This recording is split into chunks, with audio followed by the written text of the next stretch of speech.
Dear students, good morning. This is the class for Lingue e Letterature Comparate 2, May the 13th, 2020. So Monday I gave you, I gave you some information about the exam, and I also gave you this mock test. I want to make sure that you got it, that this is not what you're going to do during this exam. I just wanted you to do some exercises for me or with me on the basis of last year's exam, because I just want you to, I know that you are mature enough to do some self-assessment and to try to understand if you are at a good level, meaning the appropriate level that you should be at for your second year. Okay, the exam that we're going to take this year is just 5 minutes for language, and you're going to do it with me. It's going to include some sentence transformations or some translation, fill in the blanks, things like this. Okay, but anyway, now let's go to the results, or actually the answers for the test that I gave you last week. As you can see, it's based on January 2019's exam. Okay, so now, derivational morphology. First exercise asks you to complete the blanks, fill in the gaps through derivation. So I'll just read the answers. I'll read the paragraph as it should be. South Korea's Moon heads for Trump talk to try to keep summit on track. The South Korean President, Moon Jae-in, will visit the White House amid growing uncertainty over Trump's North Korean summit next month. Trump was reportedly surprised by a statement from a North Korean official about the regime's unwillingness to stop nuclear tests. Administration officials have declared that they expect North Korea to accept verifiable disarmament at the summit. However, North Korea will reduce their reliance on nuclear arsenals only in the event the U.S. decide to reduce military presence in the region. The White House Military Office has produced a commemorative coin in advance of the Singapore summit, which the coin describes as peace talks with leader Kim Jong-un.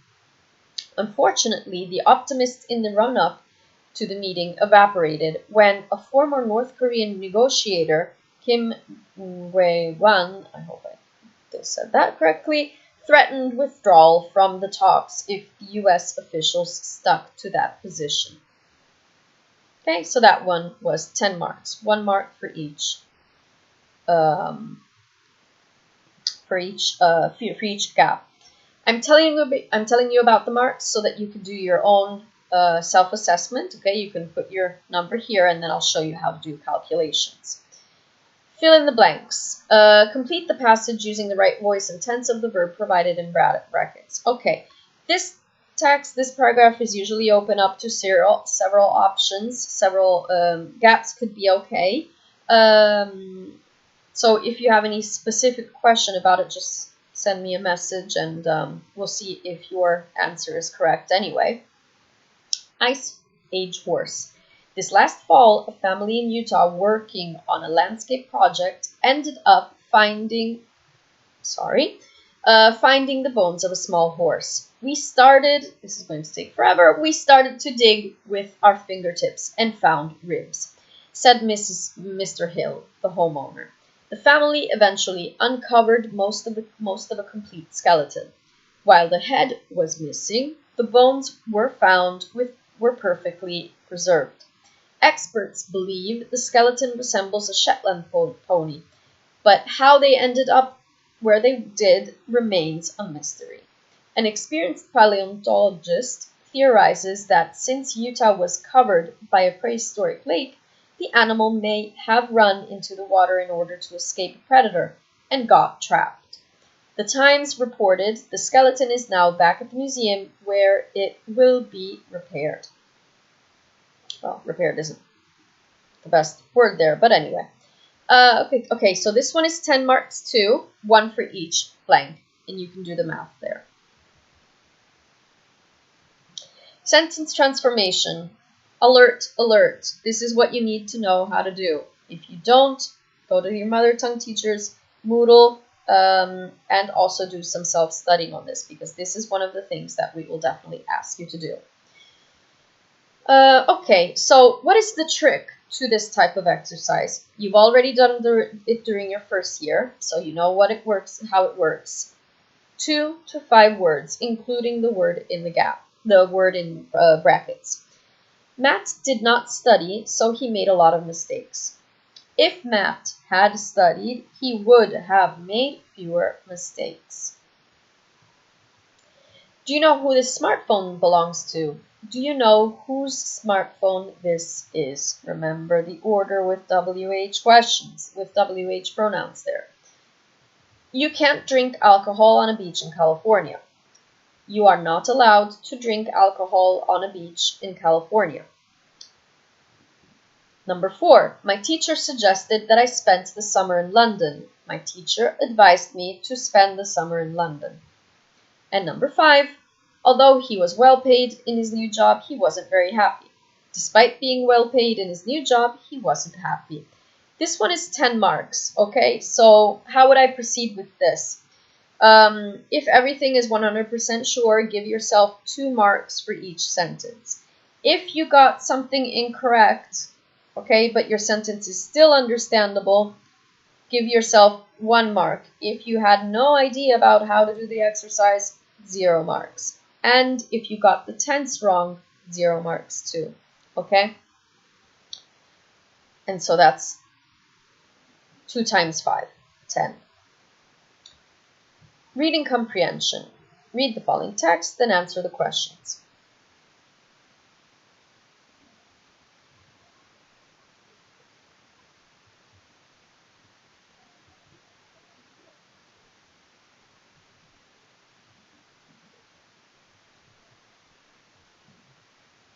Okay, how did I do this? Okay. So, further arrests of Saudi's women rights activists in escalating crackdown. At least 10 prominent Saudi activists, mostly women rights campaigners, have now been reported to have been arrested in what appears to be an escalating clampdown ahead of a lifting of the prohibition on women driving in the kingdom on 24 June. The arrests come amid a high-profile campaign in Saudi media outlets and on social media denouncing the women as traitors. According to human rights organizations working outside the kingdom, the women were already warned in September against commenting on the lifting of the ban on female drivers, credited to Crown Prince, as well as on the anti-guardianship campaign. Saudi Arabia guardianship systems requires women to obtain permission from their fathers, brothers, husbands, or even sons for a host of life decisions.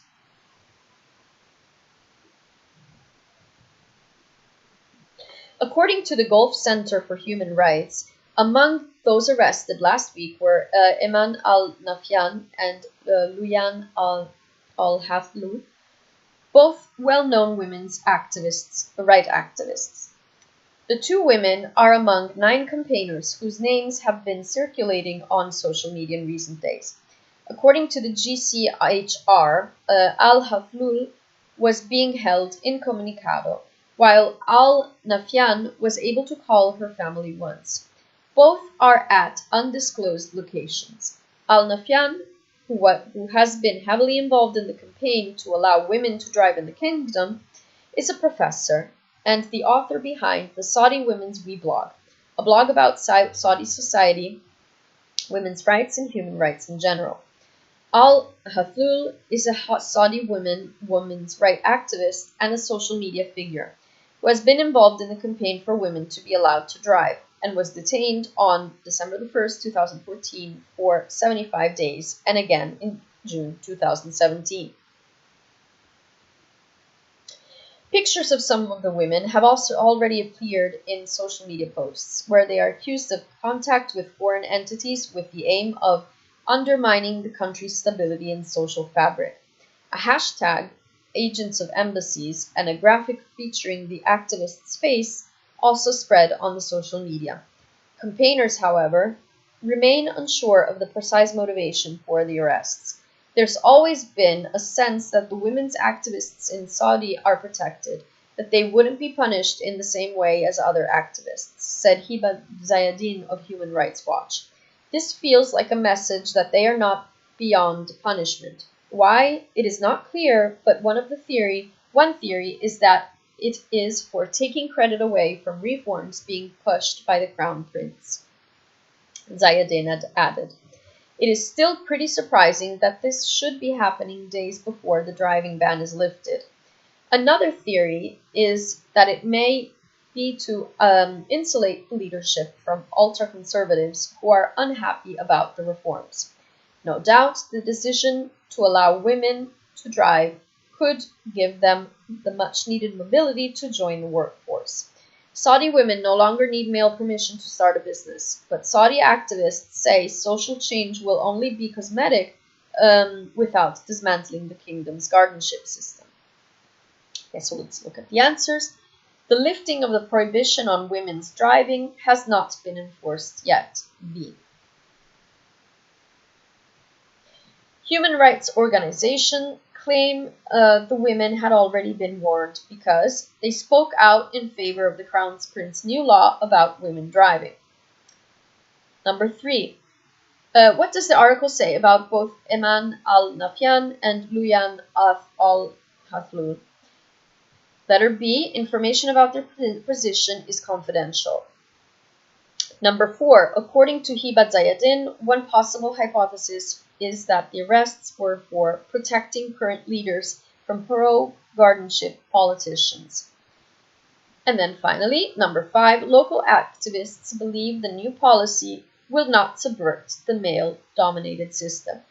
As you can see, I gave you different colors and I highlighted the part that discusses the question in the text. Okay, so you would give yourself 5 points for this one. Then finally, there's that last part on summary, which is 25 points, and it's about 120 words. Okay, and you can do that on your own for practice. Okay, if you have any questions or things that you'd like to change, just send me a comment and we'll discuss it together.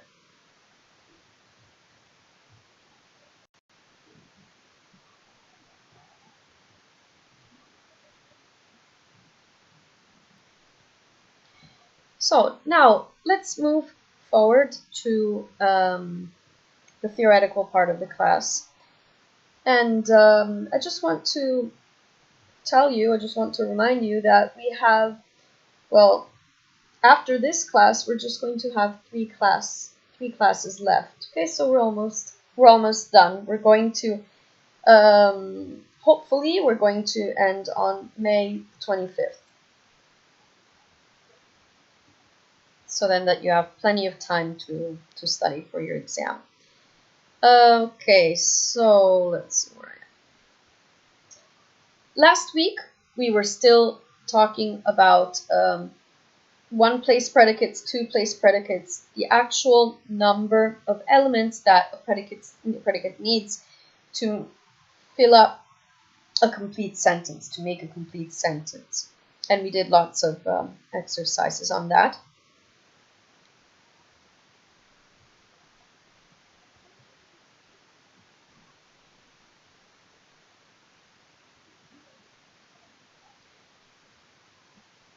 And then we got down to Unit 6. And the first thing we talked about was generic sentences. This means that there is a statement, something that is said about a whole group of individuals, and not to a specific individual. When we were talking about reference,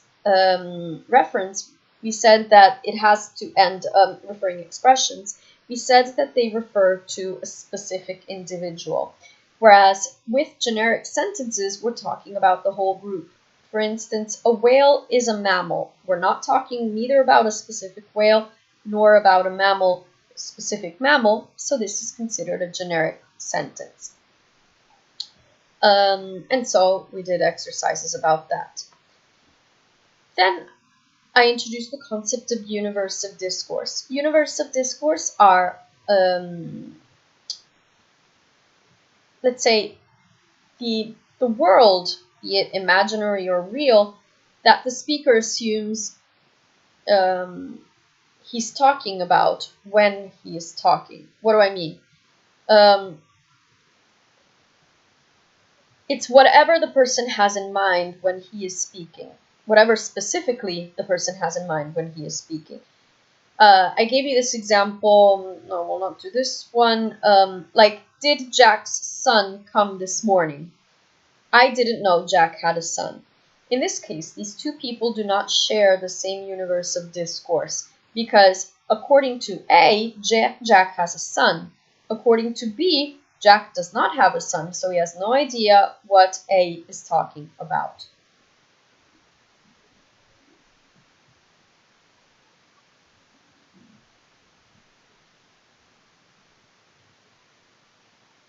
Okay.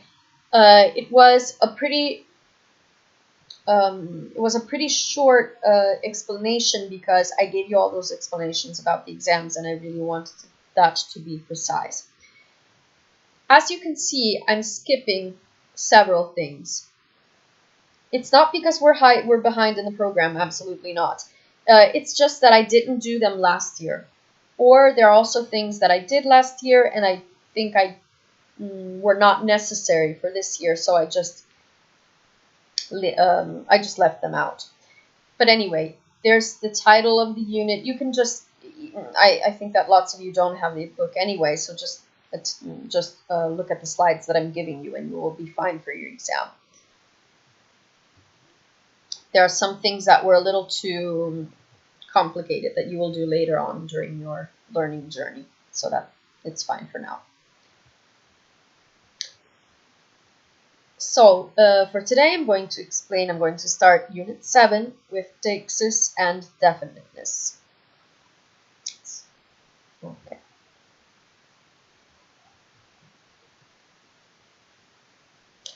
Okay, we skipped some parts.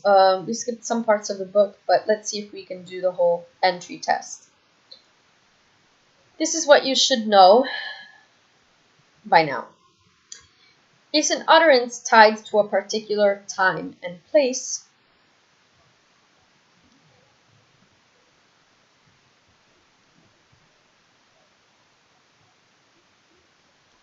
Is a sentence tied to a particular time and place?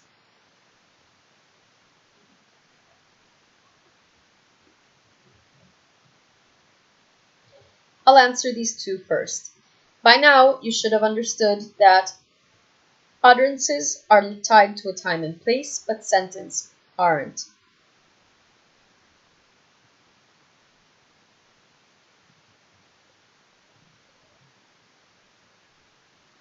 Circle the referring expressions in the following utterance. Neil Armstrong was the first man on the moon and became a hero.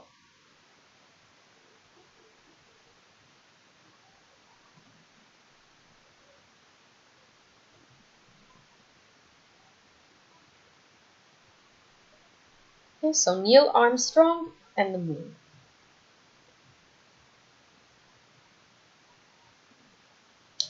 Who does I refer to in the following utterance? I will never speak to you again.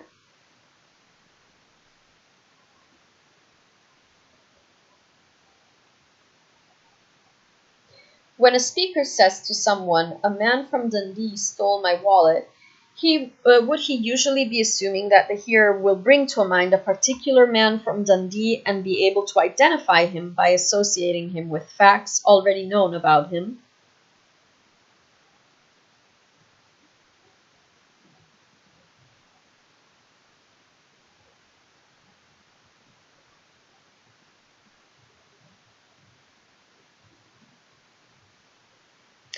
Okay, number 4, I is the subject, but we do not know who it is referring to.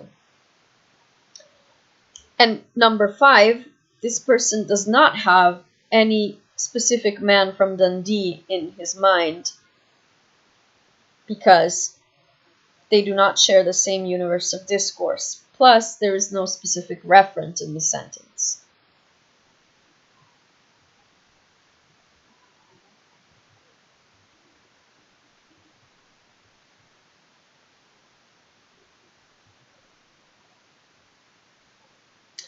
What happens if we say, the man from Dundee stole my wallet?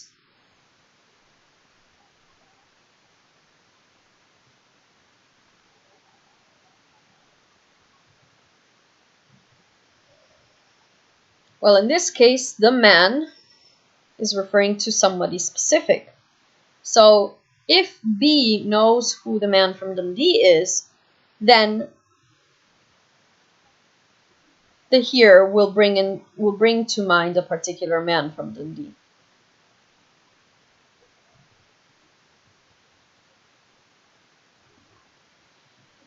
Number 7. Can a universe of discourse be partially fictitious?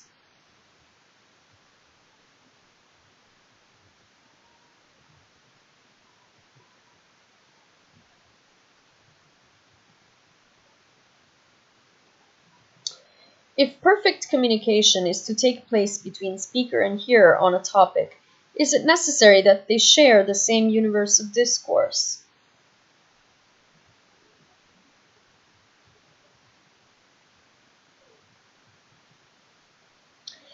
Number 7. Yes, it can be partially fictitious. And yes, these people should share the same universe of discourse.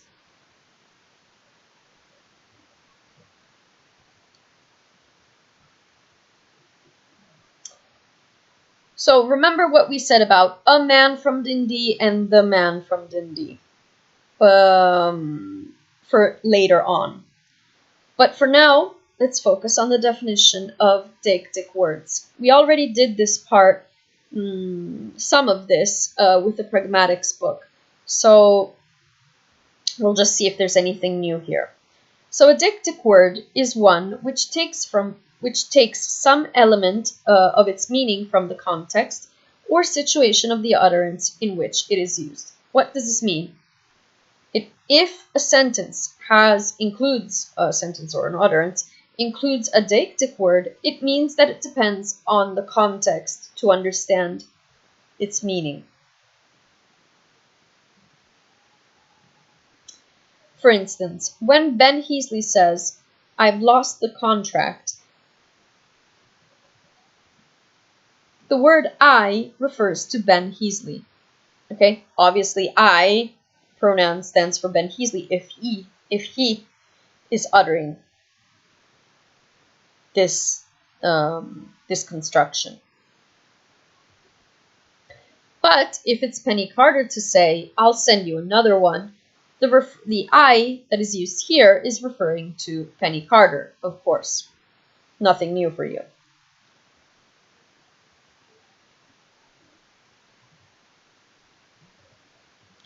So take a look at these words here. Do you think they are deictics?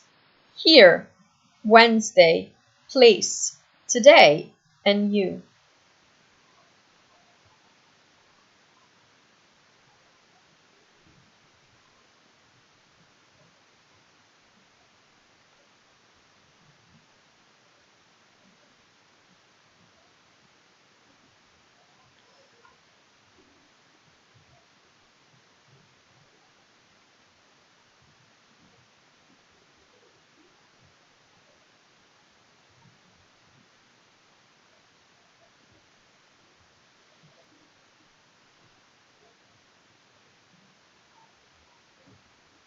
Sorry for the interruption. What were we saying? Yes. Are the following words deictic? Here, Wednesday, place, today, you. Here, the deictic words are number 1, here, today, number 4, and you, number 5. Okay, because they're only understandable in context.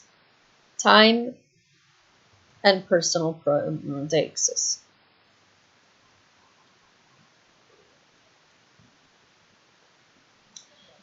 However, dictic words do not only include personal pronouns like I and you, places like here and there, or time like now and then.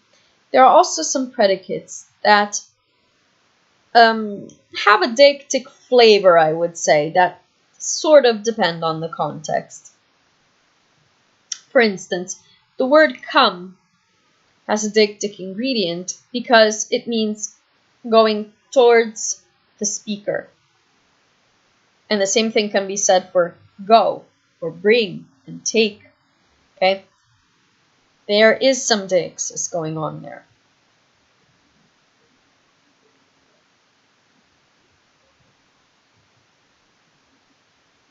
Okay, and I already gave away the answer to these questions here with go to the hospital or the astronauts are going back to Earth.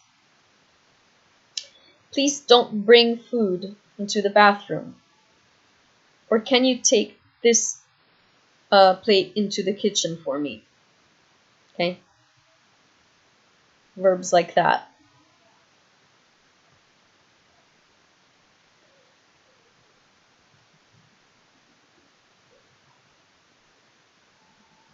Okay, so remember deixis, time, place, and personal pronouns.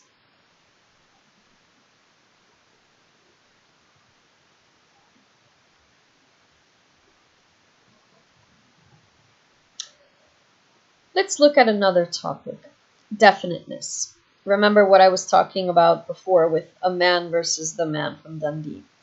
Definiteness is a feature of a noun phrase selected by a speaker to convey his assumptions that the hearer will be able to identify the referent of the noun phrase, usually because it is the only thing of its kind in the context of the utterance, or because it is unique in the universe of discourse. Okay, wherever you see the, if that can help you.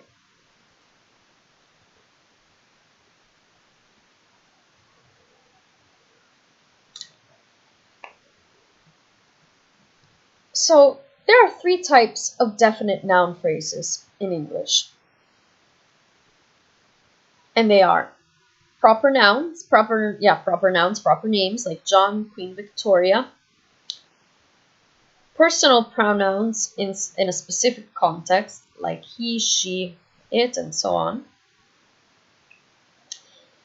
And phrases that are included by determiners like the, that, or this. If I say the table, this book, those men, with a specific object in mind.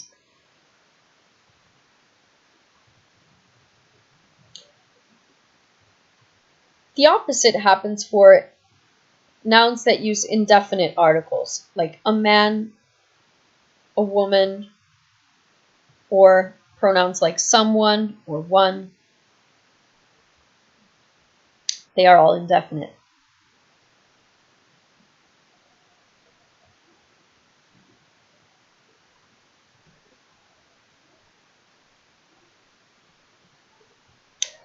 Just to give you a further idea about this, let's look at one practice for this topic. I'm working in the garden and accidentally stick a fork through my foot. Oh my God. I tell my wife, who knows I have been gardening and knows the fork I have been working with. Which would be the more appropriate utterance to my wife in this situation? I've just stuck the fork through my foot. Happy example. Or I've just stuck a fork through my foot.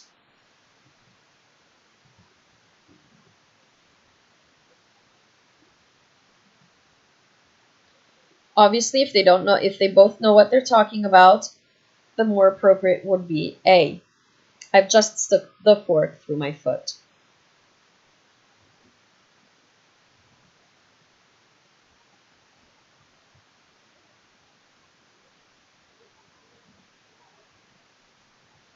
I phoned the doctor to tell him of the accident. The doctor knows nothing about my gardening tools. Which of the two utterances just mentioned would it be more appropriate to use?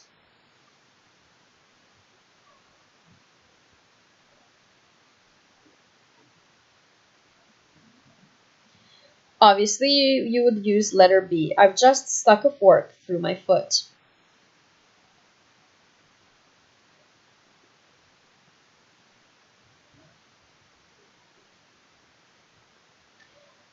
And just consider that in both situations, do the two utterances mentioned both describe exactly the same state of affairs? Well, yes, it does, but there is deixis involved.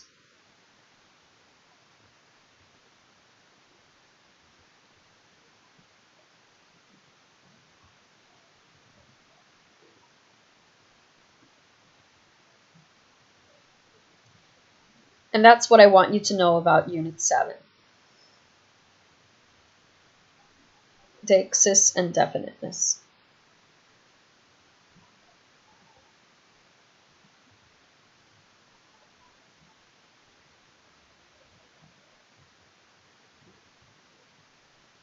Okay, you can do your happy dance because we're going to skip a couple of units.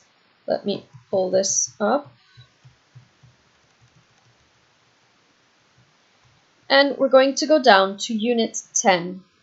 That is about synonymy and antonyms.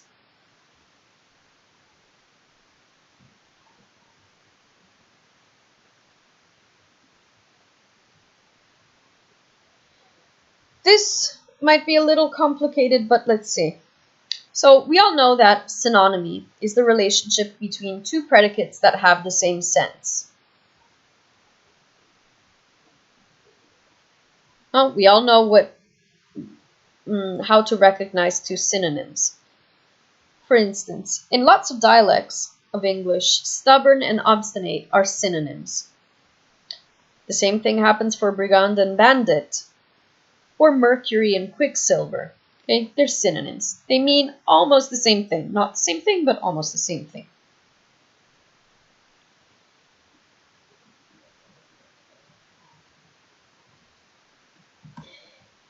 Make sure that when you're studying semantics, you're talking about synonymy as the relation between two predicates and not two words, meaning word forms.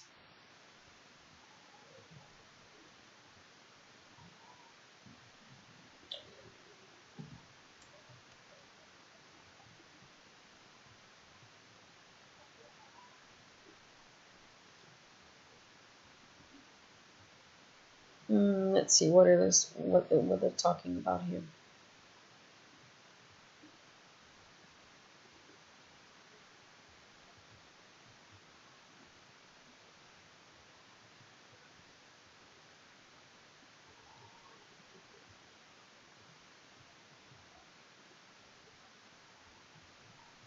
Okay.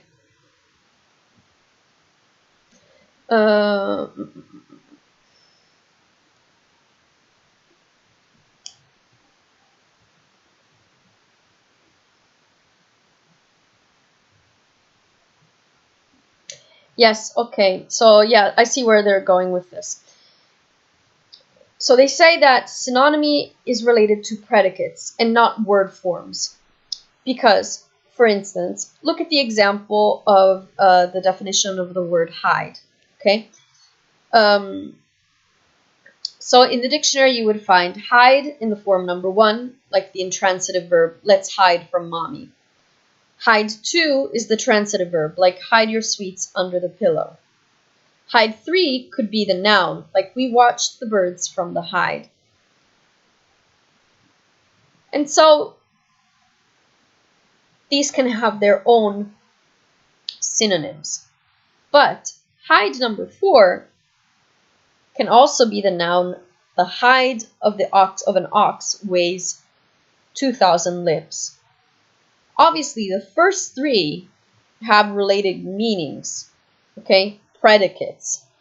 But even if the last form has the same word form, it will not have the same synonyms as the first 3 definitions. Okay, so that's why we're talking about predicates, the synonymy of predicates, and not of nouns, of words. Sorry.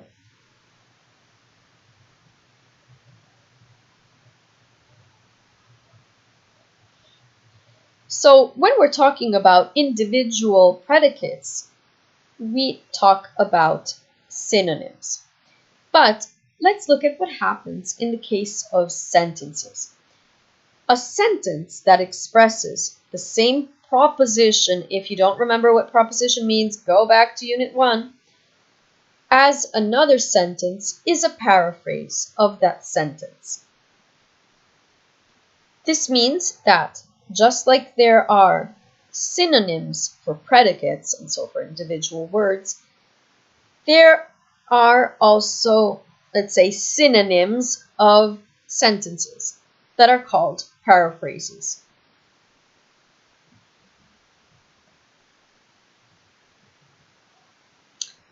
For example, bachelors prefer red-haired girls is a paraphrase of the sentence, girls with red hair are preferred by unmarried men. Okay, the proposition, the idea behind this sentence is exactly, well, is similar.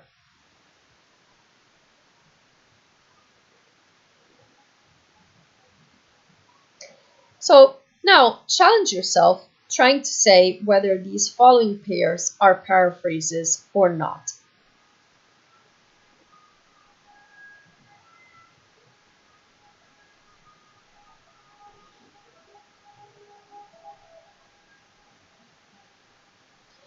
John is the parent of James.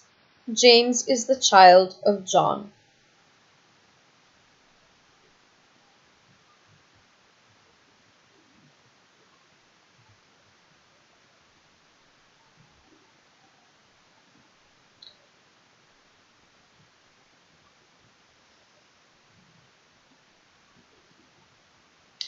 John is the parent of James. James is the parent of John.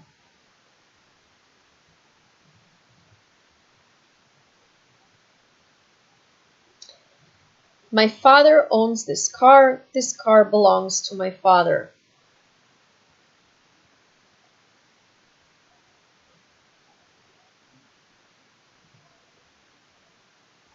The fly was on the wall. The wall was under the fly.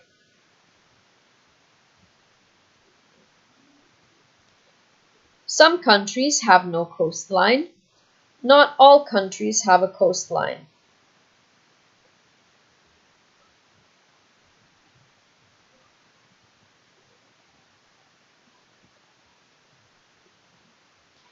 Fred sent Mary a new book. Fred sent a new book to Mary.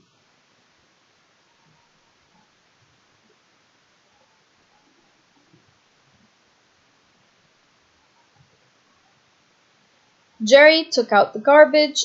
Jerry took the garbage out.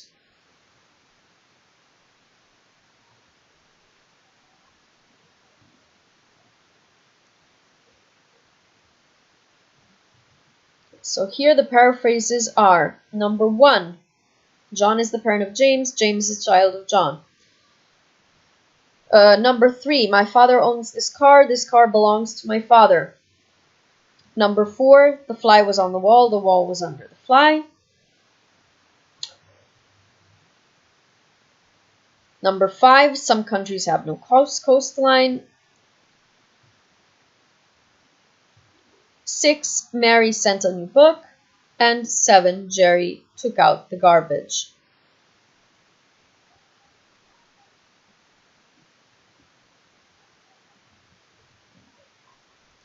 And here there's the feedback if you need to, if you want to correct it slowly.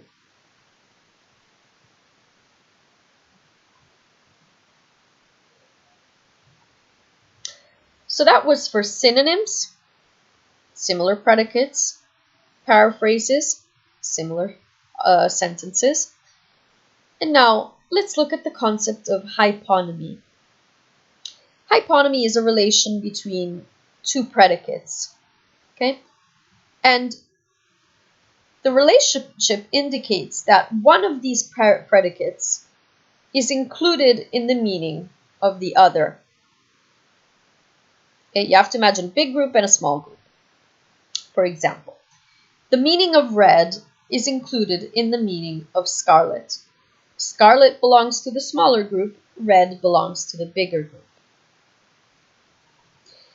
For this reason, red is called the superordinate term, and scarlet is a hyponym, because scarlet is a kind of red.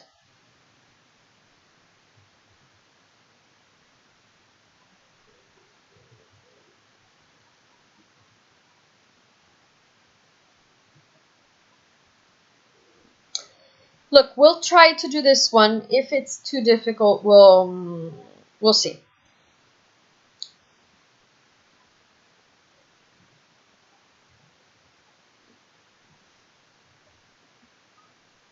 Okay, entailment.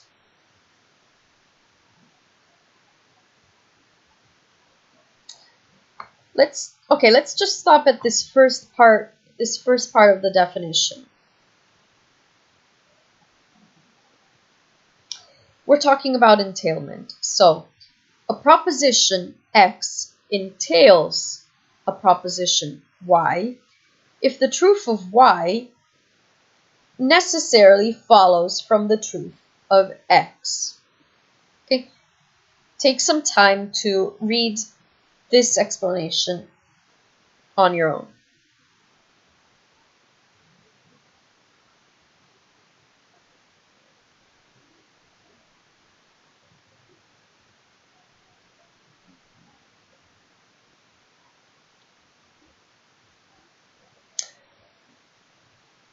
For example, John ate all the kippers entails that someone ate something. John killed Bill entails that Bill died.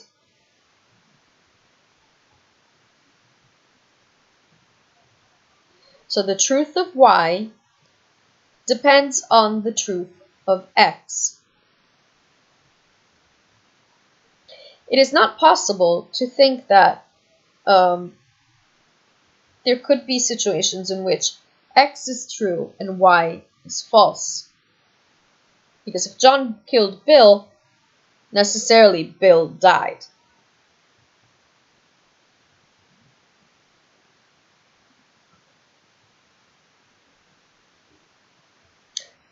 Now, take some time to do this one and see if you can understand whether if these entailments are correct or incorrect. Number 1, John cooked an egg entails John boiled an egg.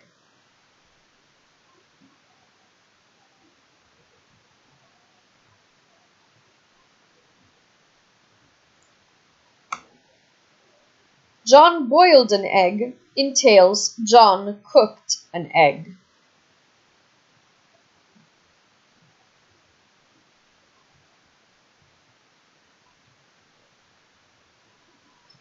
I saw a boy entails I saw a person.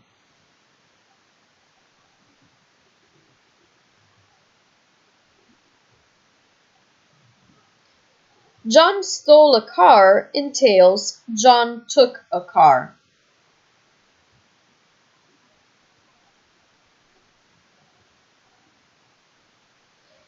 His speech disturbed me entails his speech deeply disturbed me.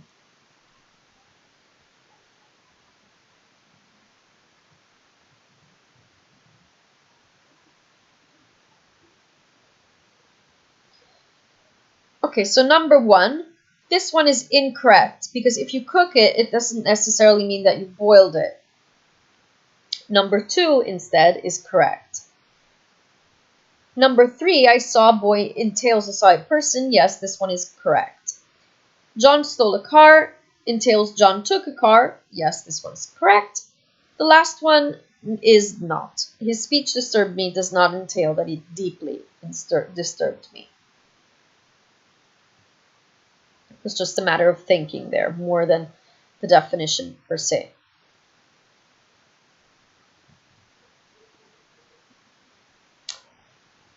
So going back to paraphrases, we can say that two sentences are paraphrases of each other if and only if they have the exact set of entailments.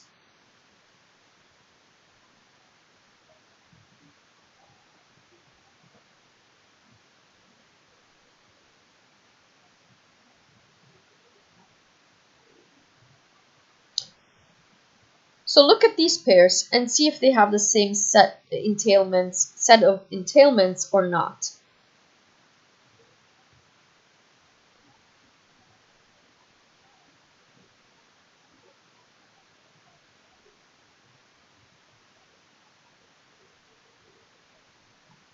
How long does it use? Oh, no. Ah.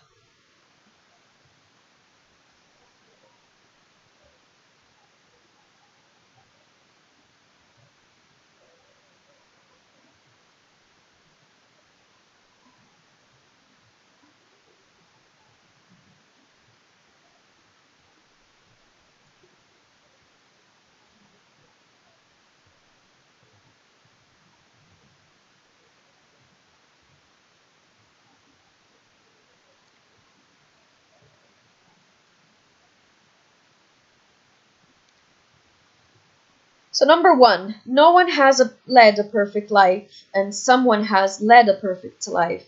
We can already say that they are not paraphrases. Plus, we can also say that they do not have the exact entailments, the same entailments. That's why they're not paraphrases. And the same thing can be said with we've just bought a dog and we've just bought something. Okay? They are not the same. They don't have the same entailments. The house was concealed by the trees and the house was hidden by the trees. This is a paraphrase because it has the same entailments. I ran to the house does not have the same entailment with I went to the house, so it's not a paraphrase. And finally, number 5, it is hard to lasso elephants. Elephants are hard to lasso. Yes, this is a paraphrase. It has the same entailments.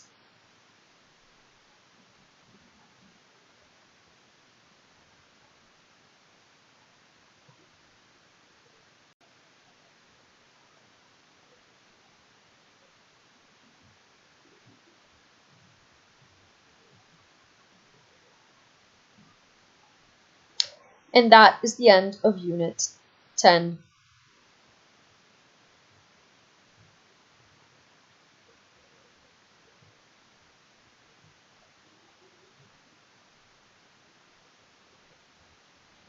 Let's see. Let me take a look at this.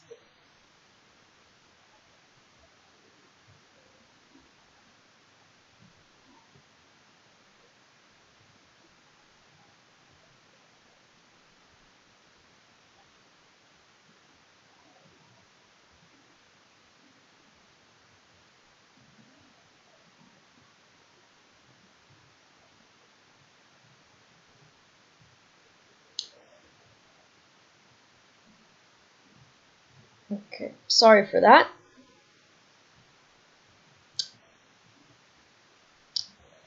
So with this unit, we're going to talk about sense and more specifically about opposites and ambiguity.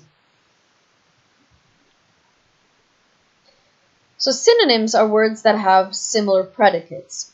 Opposites, antonyms instead, are opposites.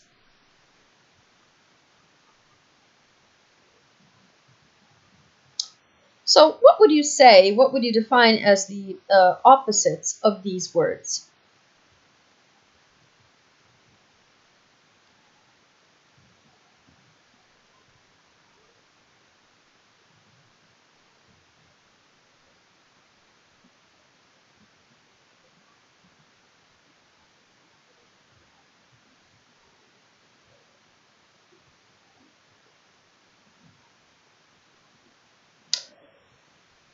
Okay, so hot, you probably said cold, thick, thin or slim.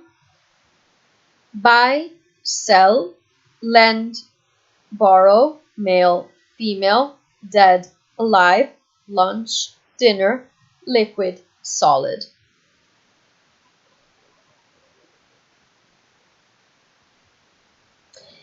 The ones that we just looked are as defined as binary antonyms. This means that they're usually predicates that work in pairs, and one is the opposite of the other. Okay? Typically dead or alive. Okay, that gives you a good example for considering binary antonyms. Or true and false, for instance, if you want to talk about something different.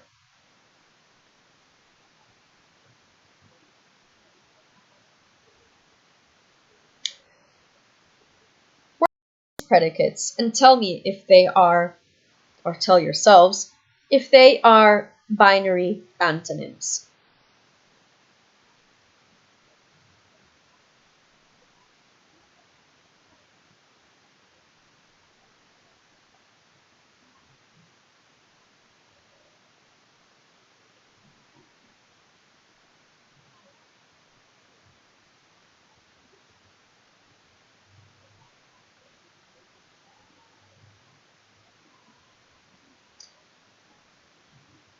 So here the binary antonyms are same and different, dead and alive, and married and unmarried. Why do I not say that love and hate are binary antonyms?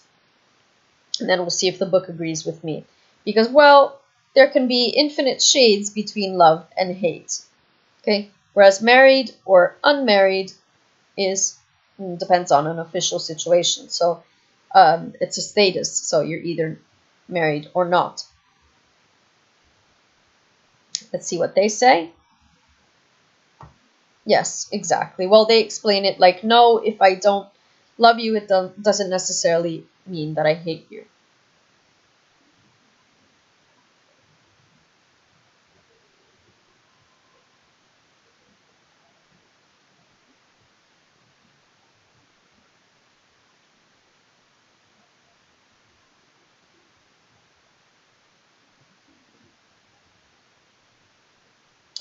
Why does it put this here? Wait a second. Okay, I see. So, yes, it is opposition because the chapter is about opposition in general. So we looked at binary antonyms where two predicates have opposite meanings, and those are the only possibilities available.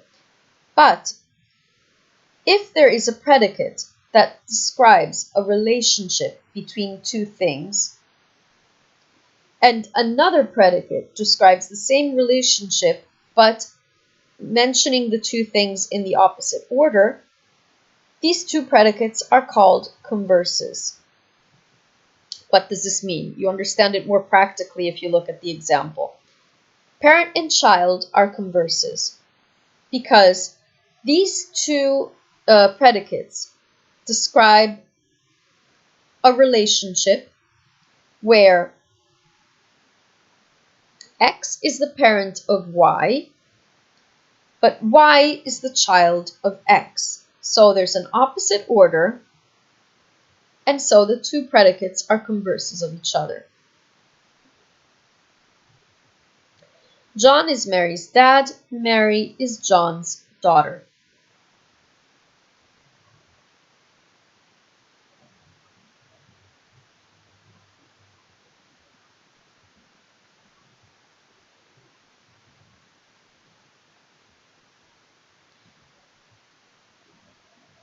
So look at this exercise and see if you would say that these two, if these pairs are converses.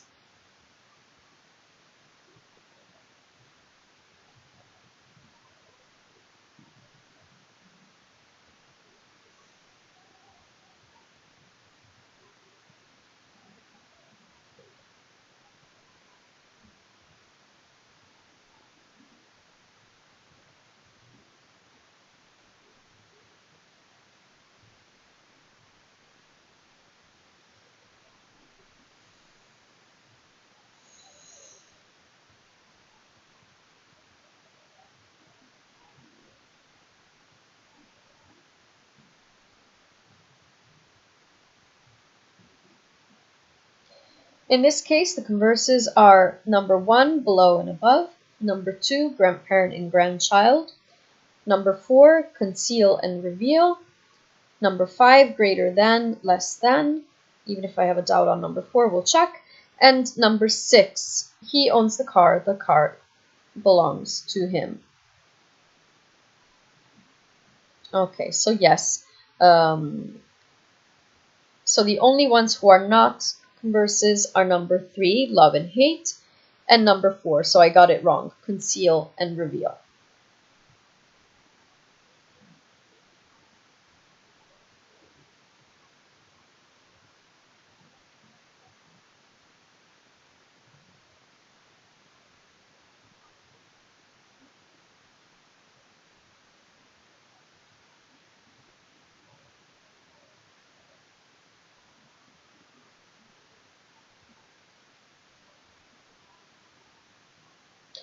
And to conclude for today with antonyms, so far we talked about binary antonyms, but there are also gradable antonyms. This means that basically they're not two total opposites. There's a continuum between one predicate and the other.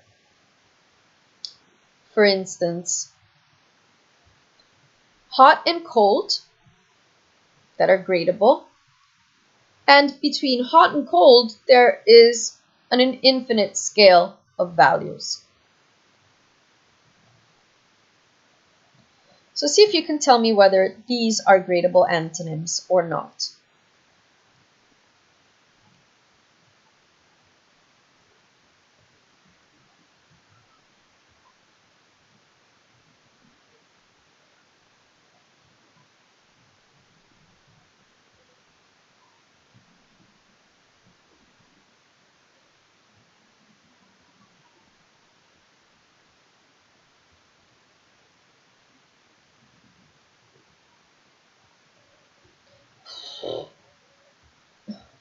Sorry.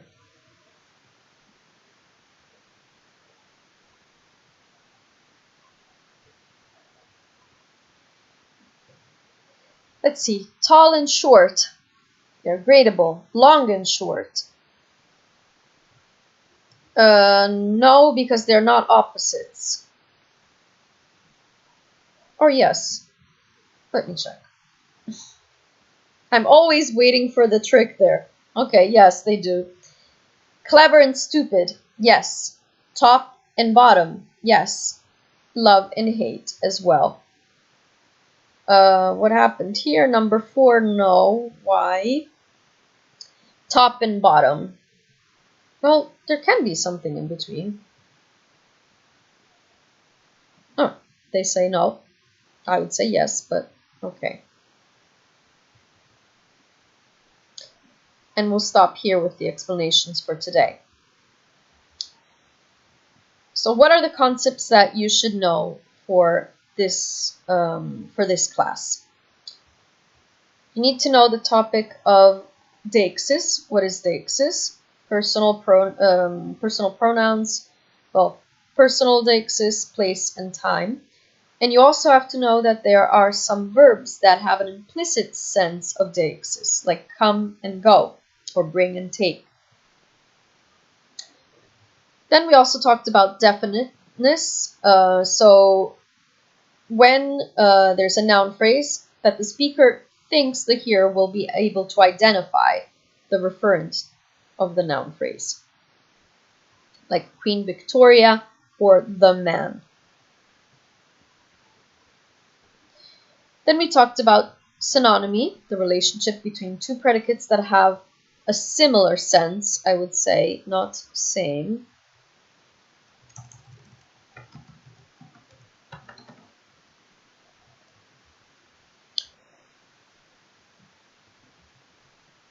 And then we talked about paraphrases, meaning that two sentences express the same proposition even if they use different words. Like bachelors prefer redhead girls and girls with red hair are preferred by unmarried men. We also looked at the concept of hypotony. Okay, so when there's relation between two predicates where the meaning of one is included in the meaning of the other. Like bluebird and bird, or red and scarlet.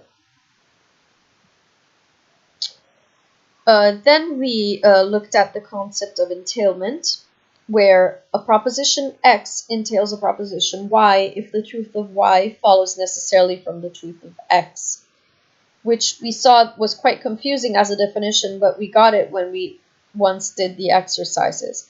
Like John killed Bill entails that Bill died.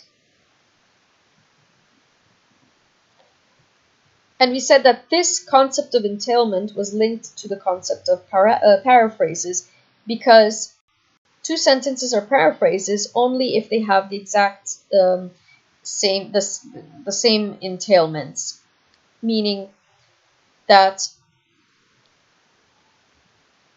it is hard to lasso elephants, elephants are hard to lasso, are paraphrases, but for case number 4, I ran to the house does not necessarily mean that I went to the house does not necessarily mean that I ran to the house. Finally, we skipped to unit 11, and I talked about the difference between binary antonyms, that are predicates that have opposite meanings, with nothing in between,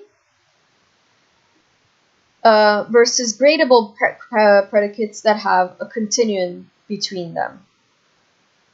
And then finally, we talked about converses, where there's a relationship between two things, and if they are mentioned in the opposite order, they indicate the same relationship. Like John is Mary's father, Mary is John's daughter. And that's where we stopped. Okay, so today's song is I'll Be There for You. So no one told you life was gonna be this way. Your job's a joke, you're broke. Your love's life DOA. It's like you're always stuck in second gear, when it hasn't been your day, your week, your month, or even your year, but I'll be there for you. When the rain starts to pour, I'll be there for you, like I've never been before. I'll be there for you, 'cause you're there for me too. You're still in bed at 10 and work began at 8. You've burned your breakfast so far, things are going great. Your mother warned you there'd be days like these. Oh, but she didn't tell you when the world has brought you down to your knees, that I'll be there for you. When the rain starts to pour, I'll be there for you. No one could ever know me. No one could ever see me. Seems you're the only one who knows what it's like to be me. Someone to face the day with. Make it through all the rest with. Someone I'll always laugh with. Even at my worst, I'll be best with you. It's like you're always stuck in second gear, when it hasn't been your day, your month, your year, or even your year. Repeats. And it repeats. So I put the link here. Maybe you've recognized the song. Okay, thank you very much, and see you next week, which is the 18th. Okay, take care and stay healthy. Bye.